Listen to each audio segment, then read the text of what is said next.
kita melihat bagaimana pola yang harus dilakukan ini untuk menghentikan kasus-kasus seperti ini. Apa yang harus kita lakukan? Ini kan tadi kita melakukan pendekatan tadi secara hukum ya, kemudian kelembagaan.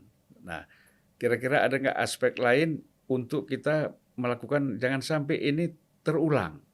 Memang sudah ada undang-undang, tapi kan tadi kita tahu bahwa sebenarnya kalau bagi seorang kiai, bagi seorang guru atau tokoh-tokoh agama, itu kan kurang apa sih penjelasan-penjelasan hukum agama bahwa yang mereka lakukan itu kan sangat dilarang, dosanya sangat besar. Tapi toh mereka lakukan, artinya apa? Ketakutan terhadap hukum itu boleh kita bilang sangat kecil di dalam diri mereka itu. Ya kan? Boleh dikatakan meremehkan saja upaya kita ini supaya ini bisa kita hentikan di luar hukum, di luar aspek kelembagaan, apa kira-kira ya Mbak ya? Kadang-kadang ragam-ragam. Yang pertama menurut saya mengembangkan teologi nirkekerasan gitu.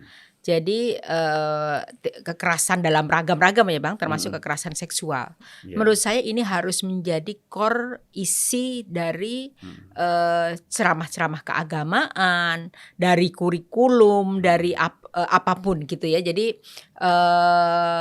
tindakan-tindakan yang menyalahkan korban, pandangan-pandangan yang menyalahkan perempuan, teologi yang misoginis menurut saya harus dikikis gitu.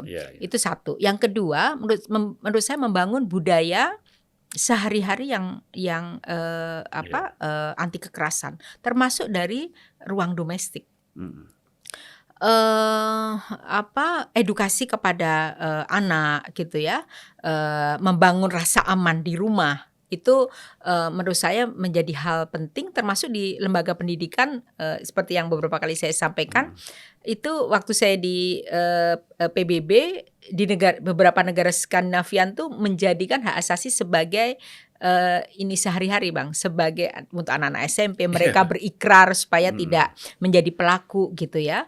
Dan yang juga harus diingat dan disosialisasi, diinternalisasi, dijadikan sebagai keberadaban adalah bahwa adanya satu kesadaran bahwa isu kekerasan seksual itu bukan isu personal.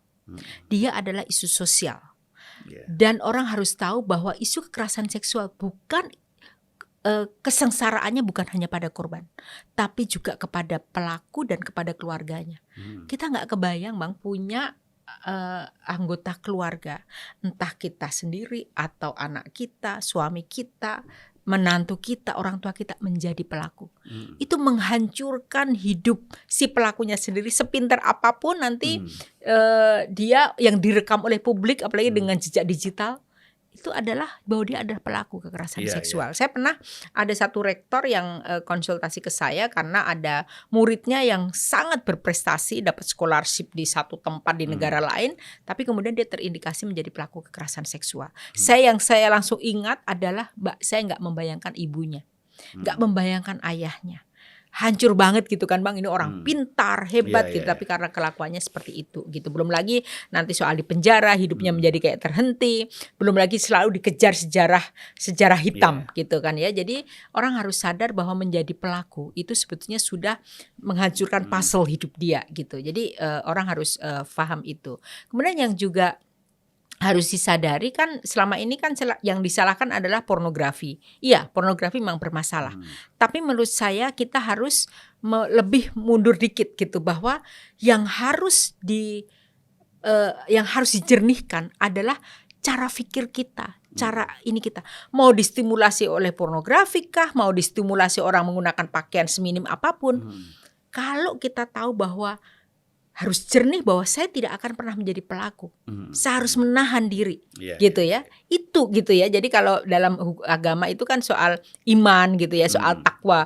Menjauhi yang dilarang. Itu gitu, menjauhi larangan untuk merusak kehidupan orang lain, menjadi pelaku kekerasan seksual dan lain sebagainya. Dan efeknya gitu. juga negatif bagi dirinya. Efeknya kan? Negatif gitu. Jadi menurut saya membangun budaya itu, termasuk sebetulnya budaya di media gitu Bang ya, di dalam dunia sastra, di dalam sinetron, di segala macam itu kan Saya sih seneng ya sekarang sinetron, iklan segala macem yang nggak bias Mhm. gender mulai mulai banyak gitu ya, tetapi, termasuk di media orang yang media yang, yang merangkul yang punya perspektif, berkeadilan gender juga banyak gitu. Tapi menurut saya ini harus dimasifkan gitu ya.